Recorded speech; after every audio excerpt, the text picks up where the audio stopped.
What's going on, guys? Welcome back to my channel. I'm here with the box office numbers. It's time for Weekend Watch.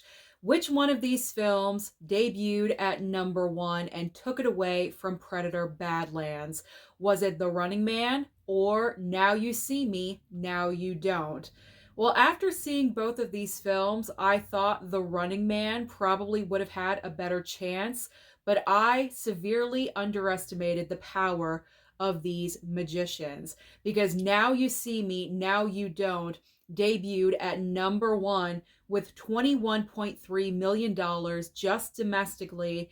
And this film, this franchise, apparently is very popular overseas because the worldwide total is at 75 million. This is a great start for the film, but as we all know, huge competition is coming over the next couple of weekends. So I think all of these totals are going to drop drastically by this time next week. But it's good to see that Now You See Me, Now You Don't did get a nice head start. Now, moving on with the rest of the top five, second and third place, this is extremely disappointing. Second place goes to The Running Man with a $17 million opening weekend, but the worldwide total is where the real disappointment lies. It's only 28 million. I'm not really sure what happened here. I saw the film last night. I enjoyed it for what it was. Is it a perfect film? No, not really. The third act of the movie is where the main problems lie for me. But overall, I enjoyed the film. I thought it was a lot of fun. It was entertaining. I enjoyed Glenn Powell as the main character that we are following, but it just didn't seem to add up. Audiences were not attracted to this new version of The Running Man. Third place goes to Predator Badlands. $13 million in its second weekend, and the worldwide total looks very nice for the Predator franchise, 136 million. Now, rounding out our top five in fourth and fifth place, fourth place goes to Regretting You with 4 million, and Black Phone 2 in fifth place with $2.6 million. Now let's talk about the brand new films that we can get excited about this coming Friday.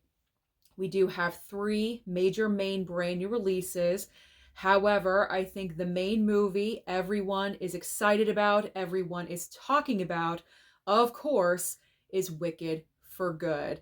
I personally think Wicked for Good is going to have an enormous opening weekend. And considering that it's not Thanksgiving yet, we're only working with a 3-day weekend, I think the number is going to be very impressive, because as I was surfing online looking to see what the opening weekend estimates are, I did see that over on Fandango, Wicked for Good is the largest pre-seller in Fandango's history. So that really means something. I think a lot of people are very excited for the second half of this epic story.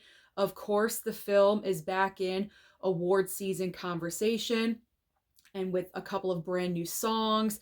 I think everyone is just so looking forward to this conclusion. So I really do think Wicked for Good is going to perform extremely well. And even when the major competition comes out Thanksgiving weekend with Zootopia 2, I still do think Wicked for Good is going to perform well. It has that strength. I don't think it's going to immediately drop off like other movies tend to do. I think Wicked for Good has legs. It's gonna go the distance, and then when Avatar hits in December, that's when it will start falling off. So Wicked for Good is the huge main brand new release this coming weekend. However, if you're not a big fan of Wicked, there are a couple of other options for you. We have a brand new film called Rental Family, starring Brendan Fraser.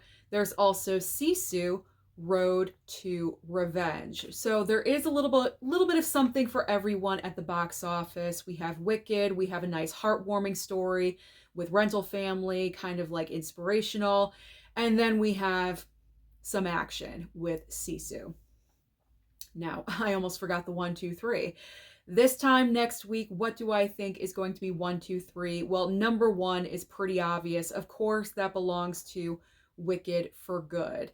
Now, when it comes to second place, my instinct wants to go with Sisu Road to Revenge.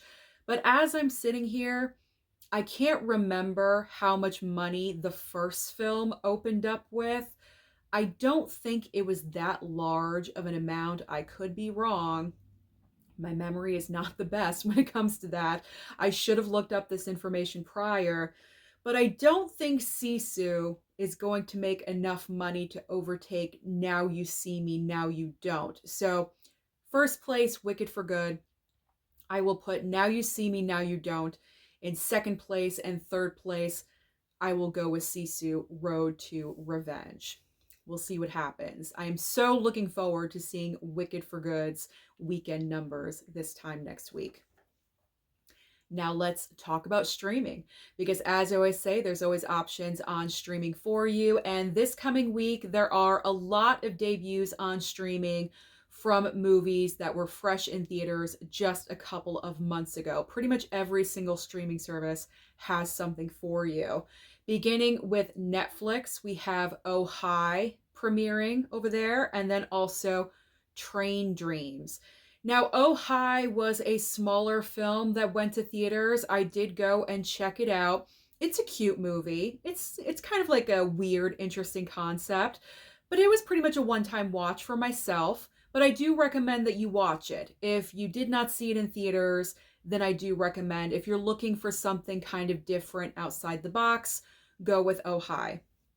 Now, I do plan on watching Train Dreams because even though the film is small, there is a little bit of award season talk surrounding Joel Edgerton's performance in the film. So because of that, I would like to check out the movie just to see if it's possible, if he could possibly get a nomination somewhere. Now, over on HBO Max, the huge debut of the week, this was just announced a couple of days ago. We have The Conjuring Last Rites. I saw the film in theaters. I thought it was an improvement over the third film. So if you have not seen The Conjuring Last Rites for some reason, I mean, I can't understand who hasn't, because the movie made so much money at the box office. But if you're waiting for streaming, this Friday is your day.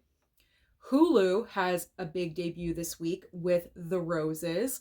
I enjoyed The Roses for what it was. It certainly does not live up to the original with Michael Douglas and Kathleen Turner, but this was fun. I honestly do think that The Roses is kind of more of a streaming film anyway, so I think it is going to do well on streaming and, on VOD and stuff.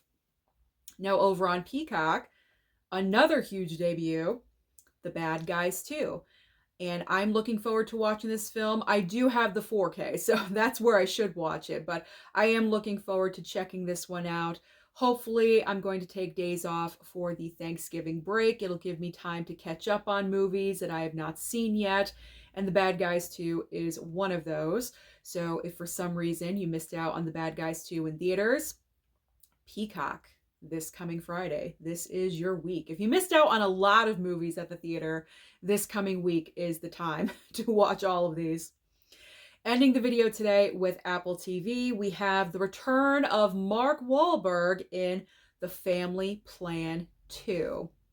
That is pretty much everything happening at the box office and also on streaming. So comment down below and let me know your thoughts about what happened this past weekend. What do you think happened with The Running Man? Did people just not want to see a pseudo remake of this film? Is Glenn Powell the issue? What do you think went wrong with this movie? I would like to know your opinions down below.